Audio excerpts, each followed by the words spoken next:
That I wanted to caution you here is that eating a lot of raw food can really create additional risk.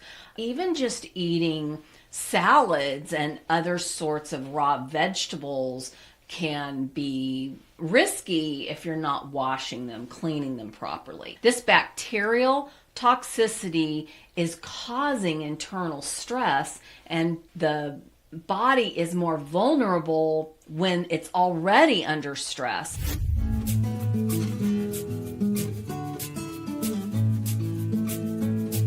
Welcome to the Let's Talk Toxins show. Are you feeling bloated or nauseous after meals? Well, before you turn to medication or supplements to relieve the discomfort, there are some things you need to understand. In this episode, we'll explore 5 simple ways to manage the cause of your symptoms. The food you're consuming may be doing damage to your body. Applying the tips and strategies I suggest here could transform your relationship with food. Improving your diet is the easiest way to boost your overall well-being. These simple changes might just be what you've been looking for to reduce toxic stress. And if you're new here, I'm Dr. Gayla Gorman, a licensed acupuncturist, naturopath, and author of What's Your Kryptonite? I wrote the book to help women understand the effects of chronic stress that's turned toxic. In the book, I share the MOLT method I developed to make it easy to shed stress, along with the accumulated toxicity, just like any other creature in nature that's outgrown its trappings, so that you can cruise through midlife and beyond symptom-free, so that you can put an end to health issues like chronic fatigue, insomnia, mood swings, and even weight gain. So MOLT in this case is an acronym. The T stands for toxins, and I can say with confidence that every symptom is caused by accumulated toxicity. I evaluate 12 categories of toxicity when I'm working with someone to unravel a health mystery. Our world is full of man-made substances that our bodies were not designed to deal with. Couple this toxicity with an overwhelming amount of toxic stressors the body was designed to manage, and it's no wonder women find themselves playing whack-a-mole with symptoms. So here's a report that's a great example of what might be thought of as a toxin trend. So in this particular report here, they were talking about bacterial toxicity. A recent study discovered that some bacteria can become, they're calling it hangry, releasing harmful toxins when they lack nutrients. So, think of the Seymour plant and how it basically needed to be fed constantly. So this bacteria is sucking off the nutrients that your body would normally be using to fuel the rest of your cells and processes in your body. Researchers found that even genetically identical bacteria can behave differently. Some are calm while others produce toxins that can make us sick.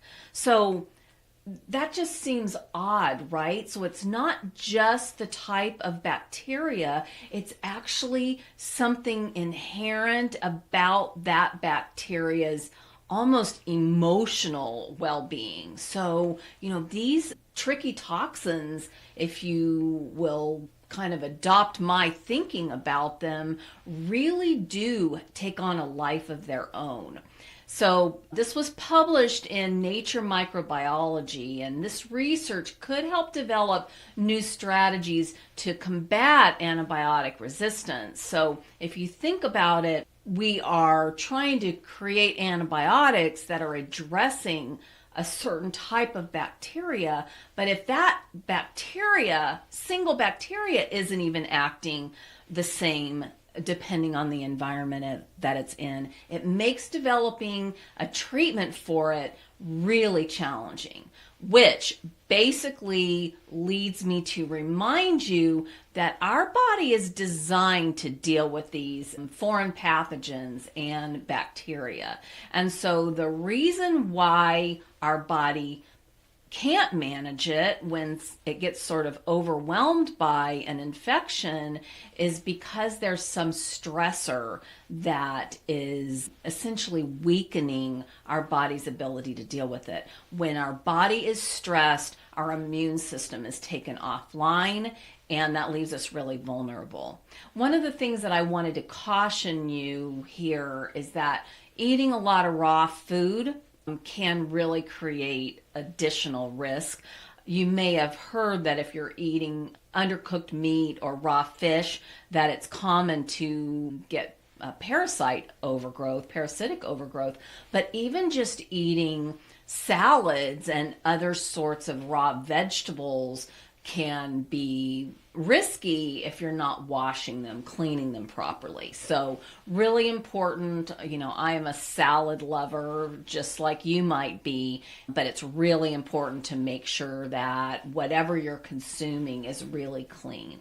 This bacterial toxicity is causing internal stress, and just like I said a moment ago, the body is more vulnerable when it's already under stress. And so now basically you've introduced additional stressors to an already stressed body, and you can see why this is a recipe for disaster. So really important that we monitor these different types of toxicity that we come into contact with and work to minimize them as much as possible. There is absolutely no way to eliminate them. That's not even something we're shooting for, but we can mitigate their effects and manage the overall toxicity level in our body. In my book, chapter 12 is dedicated to talking about these tricky toxins. So it really helps readers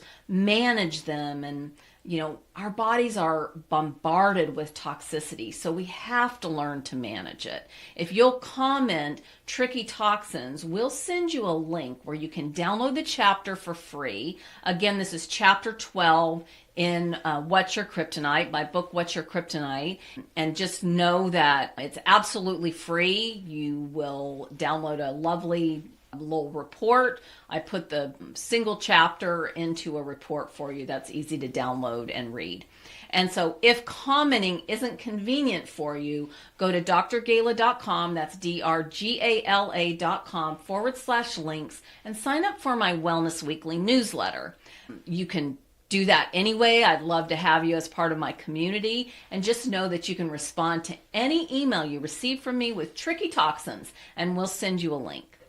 So every week with these episodes, I like to share just some lesson I've learned and to essentially share with you that I have the same challenges you do, and I am regularly challenged to walk my talk. And so in this Walking My Talk segment, just know that every suggestion you'll hear from me has been tested in the trenches, and that includes saying no to symptom suppression. Over the past 4 decades, I've developed processes that work sustainably.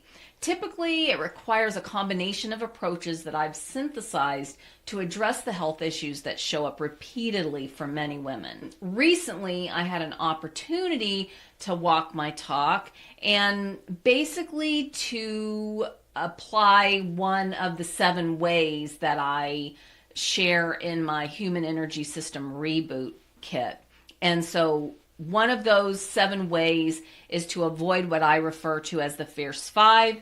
You may have heard me talk about this previously. The Fierce 5 is dairy, gluten, yeast, sugar, and alcohol. And so I am, again, just like you, I find myself consuming too much of these 5 things really regularly. I have learned to use them in moderation, and so I'll have a glass of red wine regularly. I eat a little bit of ranch dressing and might have some cheese occasionally. It's not really easy to find sheep's milk cheese, so if that's not handy, then you're gonna have this crazy dairy reaction. Fortunately, our body typically can handle a little bit of it without completely blowing a gasket. Gluten, again, gluten's an odd thing because some gluten creates more of a problem than others, so you feel a little bit like you're playing Russian roulette. Yeast, again, yeast overgrowth can really be a problem, but when you don't have a yeast overgrowth, a little bit of yeast doesn't tend to create a big problem. And then sugar, I really love a little piece of cake for dessert, and so I'll even buy a piece of cake and it'll take me 3 days to eat that. But I do have a sweet tooth. You may share that with me. I grew up in the South and no meal was finished without having a little something sweet. So it's just important that we moderate these things, and I do a really good job of that. But when I'm stressed, it isn't enough. And so what I find is that when I'm stressed, I really have to not just moderate, but actually eliminate these fierce five, essentially. And that's really challenging because when we're stressed, we really want to reward ourselves or soothe ourselves, if you will, with some of these things that we feel like bring us comfort. Honestly, they provide a little comfort in the short term. In the long term, they make the problem worse. But just know that there are times when you need to up your game, and moderation isn't good enough. You're actually going to have to do a better job. What I typically find is that I have to eat at home more. It's really easy for me to moderate and eliminate a lot of these things when I eat at home. It's when I go out to restaurants that I really tend to have a problem. So now let's talk about the 5 ways to reduce food sensitivities. And when I'm done, drop a comment and let me know what foods you struggle with and any tips you found helpful. So first I want to talk about the difference between a sensitivity and an allergy. So if you have a true allergy to something, you'll have an allergic reaction and it will probably escalate to anaphylactic shock. That means that your airways will be restricted, you may have trouble breathing, and that is very serious, a serious medical condition that probably will land you in the emergency room of the hospital. So most of us don't have a true allergy to something. We are sensitive to something. Most of us, if we have an allergy to something, we know it, and we try to be very careful that it doesn't like sneak into our diet in some way. But if we have a sensitivity to something, our immune system is activated when that thing is introduced into our system. And so essentially your immune system sees it as a foreign pathogen and it's going to spike a reaction, and you may not really put 2 and 2 together. It's often not logical, like the kind of reaction that you will see from a food sensitivity doesn't seem to directly correlate with what kind of symptom that you're experiencing. So the thing I recommend to everyone that I work with is to not use the symptom suppressors. Those are the things that are designed to deal with acid reflux and, some of these other sorts of pain relievers, if you will. When you start turning to those, then basically your body is crying for help. You're putting a muzzle on it, and all of those reactions are still going on and they're escalating internally. And dis-ease escalates to disease. So you definitely do not want to be using this strategy. Better, we want to avoid using the symptom suppressors, and we want to learn to identify the food sensitivities. So there are food intolerance tests, and They tend to be blood tests. Blood tests are the best ones. I will say that they're expensive and can be extremely helpful if you're really struggling with this and you've tried my Fierce 5 elimination strategy and you're still having issues. You just may have some things that are just sort of odd and more unique to you that you specifically need to avoid. So a food intolerance test might be something that would really help you a lot. But just know that these intolerances might be just genetic, like there's a genetic component essentially.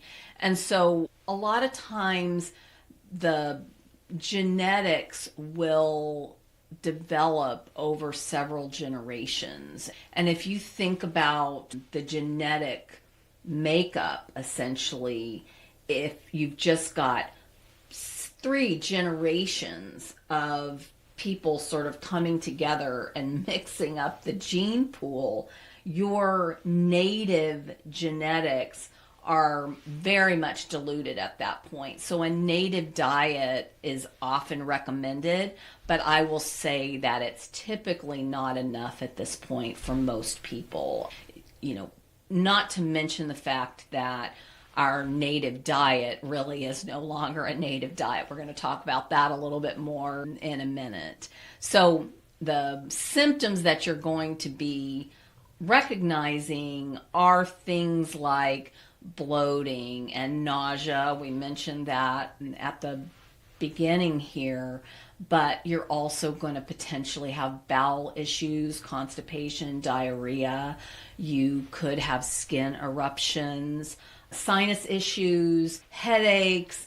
There really is a broad range of symptoms that can be directly correlated to food intolerances. And again, they don't necessarily seem like they should be related, but try eliminating something that has been identified as a problem for you, and you will find that the symptoms just recede. Your immune system just regulates itself, and you really will have a much easier ride through life. You'll find that those things that really irritated you no longer seem that intriguing when you notice that you feel so much better by eliminating them. So as I mentioned a moment ago, I developed a process. I call it the Human Energy System Reboot, and it's a 10-day process. We spend the first couple of days planning and preparation, and then it's a 7-day elimination essentially, and then we spend the last day just reflecting on what worked and what didn't, because this is not a one-time process. This is something that you might want to practice even once a month, once a quarter, certainly once or twice a year.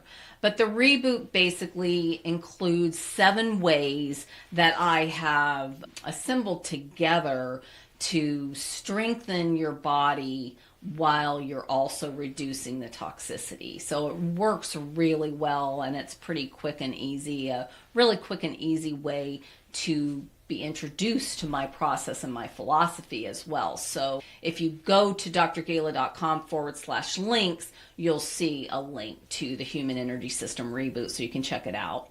As I mentioned a moment ago, we're going to avoid the Fierce 5. That's one of the 7 ways in the Human Energy System Reboot. And as a reminder, the Fierce 5 is dairy, gluten, yeast, sugar, and alcohol. And we talked about this a moment ago, but just to remind you that in this particular case, we're going to eliminate these things for this week of the reboot. We're going to eliminate them versus moderate. We can moderate things on an ongoing basis, typically once we've sort of met our health goals.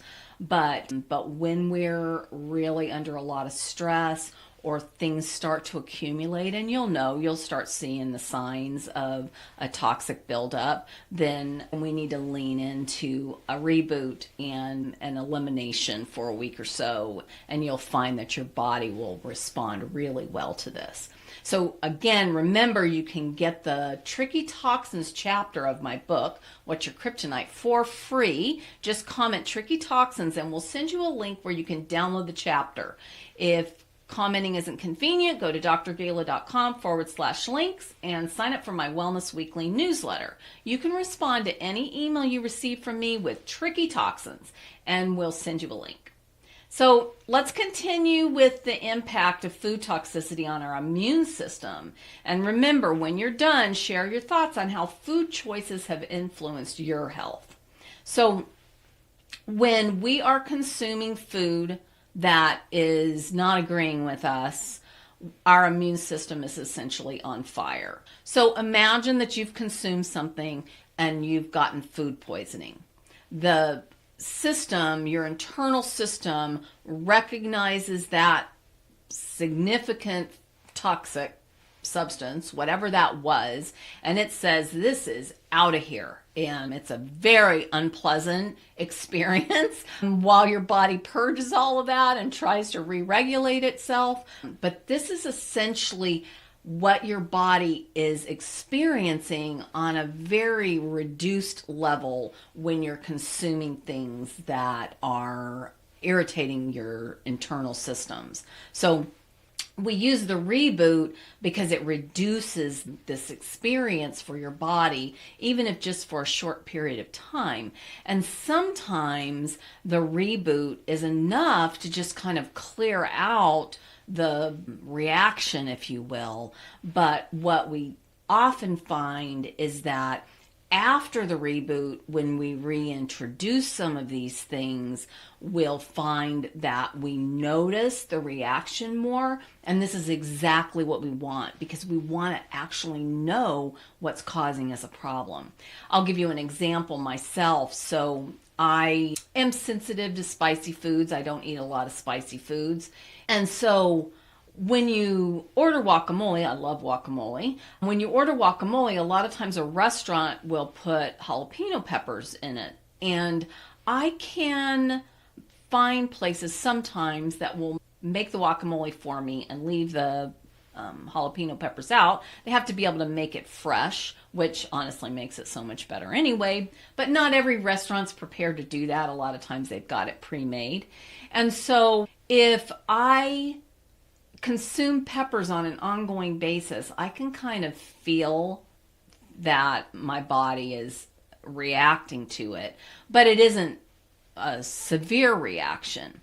But I can tell you that after a reboot, whenever I reintroduce the peppers, I will have a significant reaction, to the point sometimes of even having a histamine response, where I'll get like a flush of red on my skin and that sort of thing. And so we love to see these kinds of reactions that we can directly correlate with something, because once you really understand what's going on, it's super easy to just make the decision to avoid it. You know, I avoid jalapeno peppers as much as possible.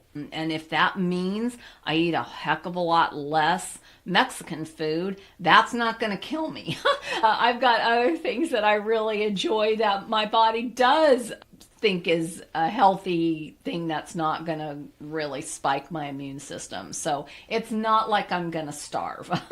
So just know that one of the things that takes our immune system offline is stress. We've talked about this as we've moved through here. And so we often think of food as something that is going to soothe our stress.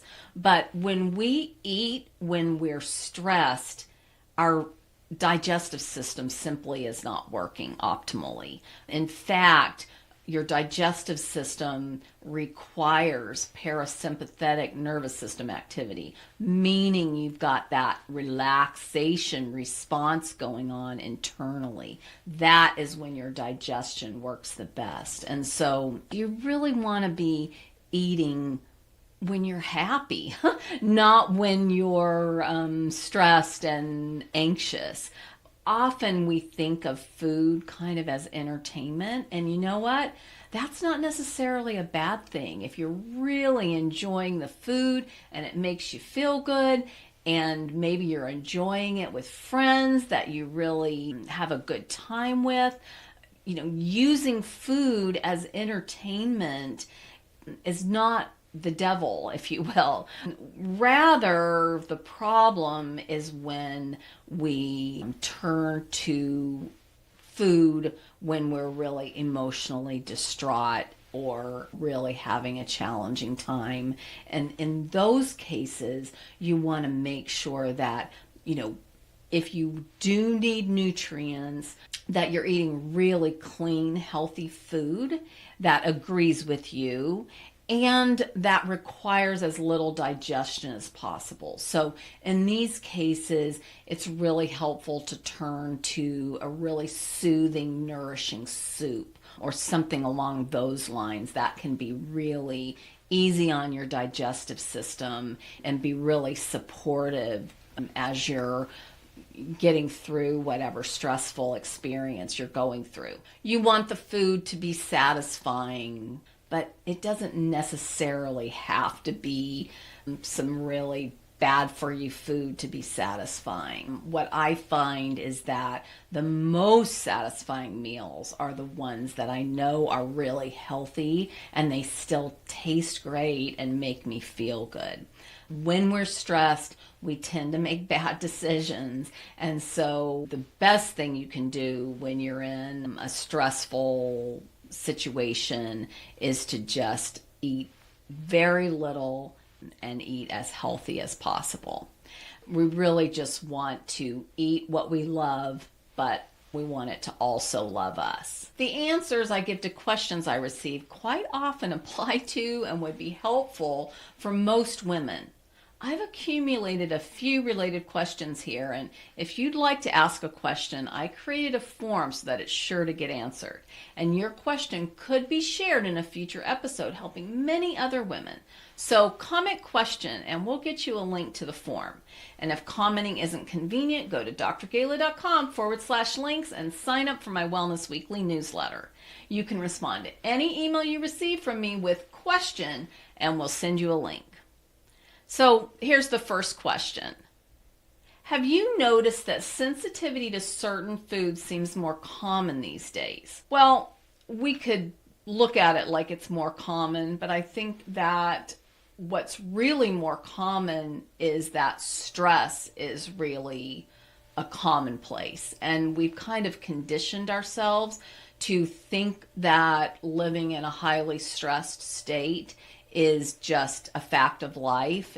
In some ways, we actually think we're thriving on it. When you see people who are consuming energy drinks, for example, this is somebody who really thinks that caffeinating themselves and staying on that really heightened energy mode is doing them favors with productivity and potentially even with their health, but it's exactly the opposite. You'll find that you'll burn out, and you're burning out your adrenals, and your stress is taking your immune system offline, and that is creating additional issues. So what I do find, I believe now, is that there are more toxic ingredients, and this is more common.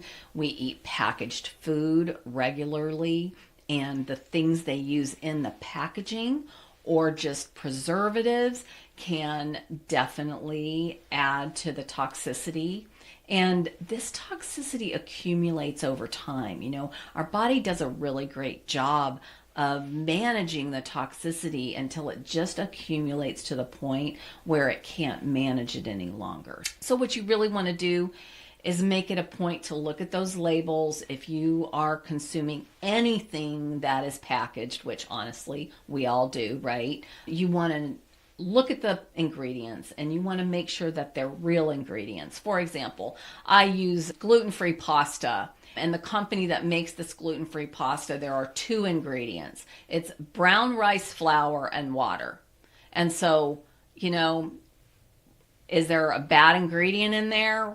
Might it be better if I made homemade pasta with my own flour? That isn't going to happen. But the next best thing is using a really clean pasta that has the ingredients that aren't going to spike the immune system and add toxicity. So it's just an example. If you'll look at the packaging, you'll be able to see what's in it. And honestly, you'll find that there may be things that you've been consuming even for a long time that have crazy ingredients. And you're just going to have to set that aside and find a substitute that's a much healthier substitute. It might take you a little time to sort of adjust your taste buds for it, but it'll be really worth it in the long run. The other thing, too, I'll say is there's just more genetic diversity now. We're further away from the native diet and the native environment where people were really all very similar in their genetic makeup. And so that contributes to everybody having issues to some degree with these food sensitivities. Do you think our genetics play a role in how our bodies react to different foods? Well, there's definitely an element of genetics that goes into this. But I will say that the native diet is not nearly as important as it was thought to be even just like a decade or so ago. And there are a couple of reasons for this. One, again, is that we're just getting further and further away from that sort of genetic purity, if you will, where there's, a much tighter genetic pool. But also, I will say that, for example, let's just say that you're Greek. My husband is of Greek heritage. He's pure Greek. His grandparents were Greek. Both of his parents were Greek. He's pure Greek. And so naturally, he would normally eat a Greek diet, right? A Mediterranean diet, Greek food, and that would be great for him. And it would potentially be great if he was living in Greece and he was consuming goat or sheep dairy and he was consuming wheat that was grown without chemicals and was harvested appropriately. But that's impossible now. So we can't just turn to what would be a native diet and think that we're going to solve this problem. We really have to look at generally how can we get the cleanest food possible that's going to have the least potential reactions in our body. Dairy, for example, has a certain enzymatic structure, essentially, that we just are not designed to break down. And so it's interesting because I was at a farmer's market a year or so ago, and I was talking to a goat farmer, and she said that some goats have the same enzymatic structure in their dairy that cows do. And I had noticed that sometimes with goat dairy, I would have a reaction to it similar to what I would have with cow's milk dairy.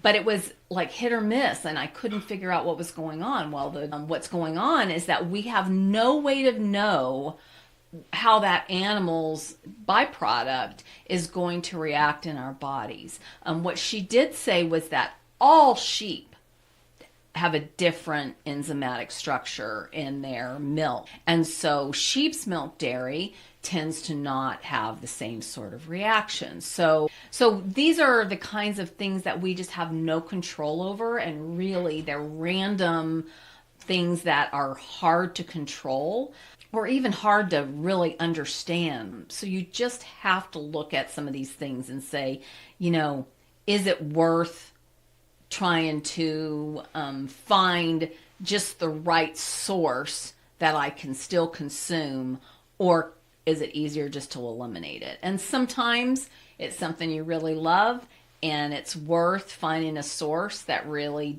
doesn't create a reaction for you. And other times it's like, just eliminate it. It's easier. The other thing too that I will mention here is about wheat. When I was talking about my husband and his heritage, and when we were hiking across Spain last year, it was really fascinating because we went through, miles and miles and miles of wheat fields. And I essentially ate my weight in croissants. But what I found was that I could eat the croissants out in the country where basically they used more local flour and higher quality, more local ingredients. But when I got to the big cities where they basically were just using highly processed ingredients, those things like a croissant, one, didn't taste nearly as good, and two, I found that I would have a reaction to them. So there again, is it just easier to say, I'll just eliminate it? Sure, but boy, those croissants were good. Are you concerned about the potential toxicity of our modern food supply? Well, the most toxic ingredient that's in just about everything is fats, and these really bad fats like canola oil and safflower oil. Those sorts of fats are really essentially impossible for our bodies to break down. They do accumulate toxicity. There are some fats that we can replace them with, but if you're eating out regularly, that's just not going to happen. The only thing you're going to be able to do here is to remove those fats with some sort of targeted detox fairly regularly. The other thing I will say is that preservatives are in just about everything. And this is something I found many years ago that created a big problem for me. Many years ago, you may remember that everybody got into eating salads, right? And you didn't have to ask me twice. I love salads. So fast food restaurants started having salad bars. And so that seemed to basically solve the problem for a lot of people who were, turning their nose up at fast food restaurants, right? But what I found was that they were putting preservatives in the vegetables, but even if the vegetables were fairly clean and they weren't really putting preservatives in them, the dressings were essentially kryptonite for me. And so any sort of bottled pre-made dressing is almost always going to have bad fats and preservatives. So the combination of the bad fats and the preservatives pretty much makes any sort of salad from a lesser quality place a non-starter for me, and it probably should be the same for you as well. The other thing I will say is that packaging can be really toxic. There are BPAs, other sorts of chemicals, waxes, and that sort of thing that they use with packaging, even with packaging that is kind of designed to look like it's pretty healthy. You want to make sure that you are looking for, if you're eating anything out of the can, look for BPA-free lining and really, know where you're sourcing things from and that the packaging is not adding toxicity. If you are spending a lot of money on healthy food and trying to eat really well, and then you're ending up with preservatives and toxic packaging or, bad fats, you're not doing yourself any good and you're wasting your money. Your money's better spent on doing some sort of targeted detox. Do you find yourself turning to food for entertainment rather than nourishment? I like to use this example. So in the movies, and I will admit, I watch a lot of Hallmark movies because they just put a smile on my face, fill my heart, and it's a great way to go to bed with, visions of sugar plums, essentially. When I watch any sort of upsetting, distressing, emotionally turbulent movie before I go to sleep, I am guaranteed to wake up in the middle of the night really triggered by that.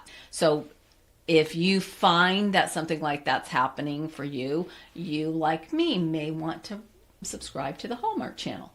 But one of the things in these movies, in fact, I just watched one last night. It was just a lovely little movie where the chef of a restaurant had come from Italy, and they shared on their night off a family style meal, and they just really enjoyed the friendship and the feeling of family, even among people that were not blood relation. And so sharing a meal can be really nourishing and healthy. And so if your idea of entertainment is having a dinner party or really enjoying an evening out with friends, just know that's good for you. Do not be concerned about that. Obviously, it's going to be better if you eat someplace where you can get high quality food and, eat things that are really going to agree with you.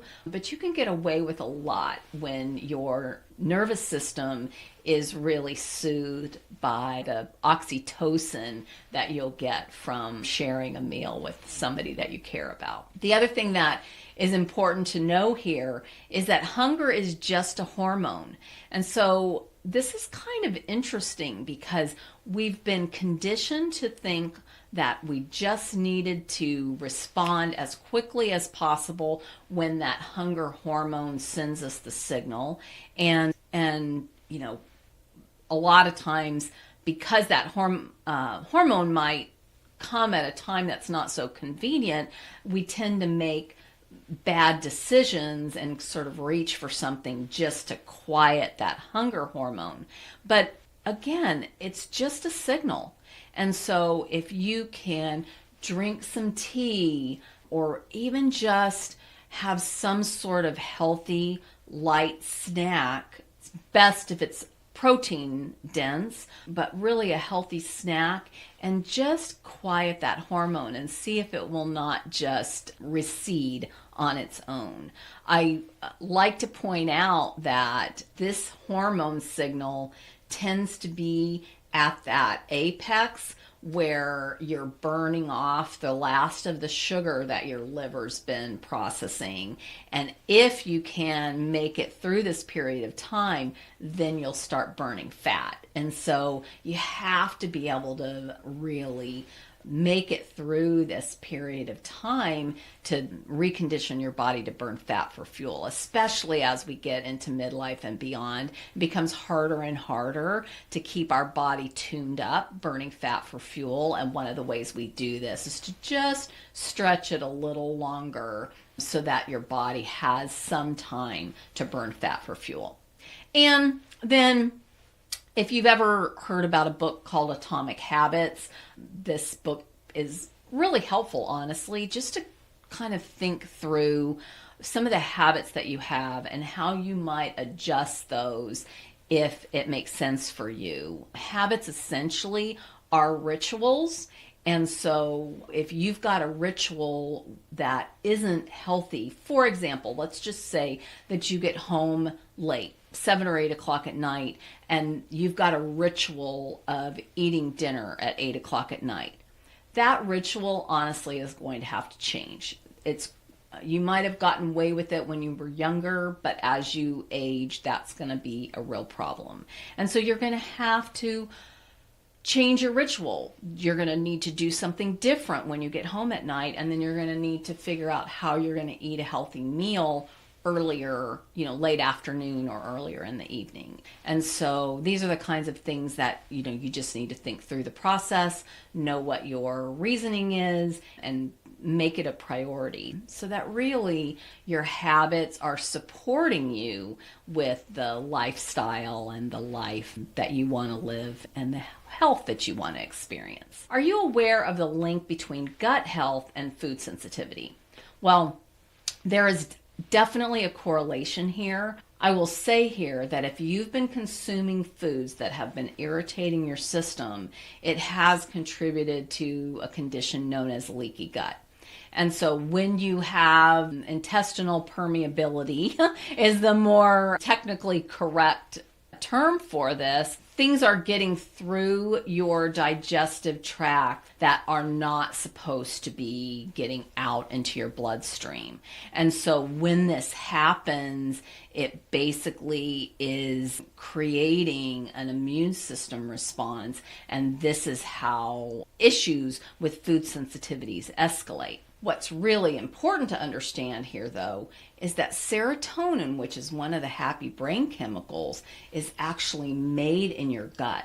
This is one of the chemicals, or the most important chemical, brain chemical, that makes us feel satisfied in life. So if that is not being produced properly in your gut because you've got gut issues with gut health and potentially small intestinal bacterial overgrowth, SIBO, something like that, then your serotonin production is not going to be happening properly. And this will throw off all sorts of things, including thyroid health and sleep issues and mood issues. So, lots of downstream or upstream, if you want to think of it that way, issues whenever you've got a problem with gut health. And then, as I mentioned, when these things are getting through your intestines into your bloodstream and they're not supposed to get there in that particular way. They're supposed to go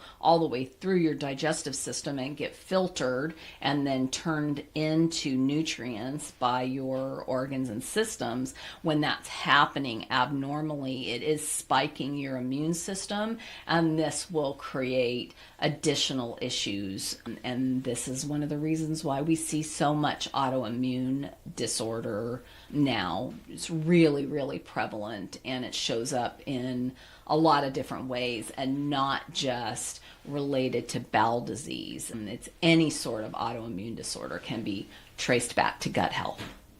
Have you experienced any improvements in your health by changing your diet? Holy moly, what a question. I will just say, of course I have, and the changes to your diet are the changes that are going to make the most difference. Really, changing your diet is going to create 80% of the improvement, and that's one of the reasons why the dietary changes really are like several of the 7 ways we use in the human energy system reboot. So I've talked about using elimination and basically eliminating things that are not agreeing with you. And then also recognizing when you're going through a really stressful situation and making sure that you're actually doing a better job of choosing foods that are not creating a problem.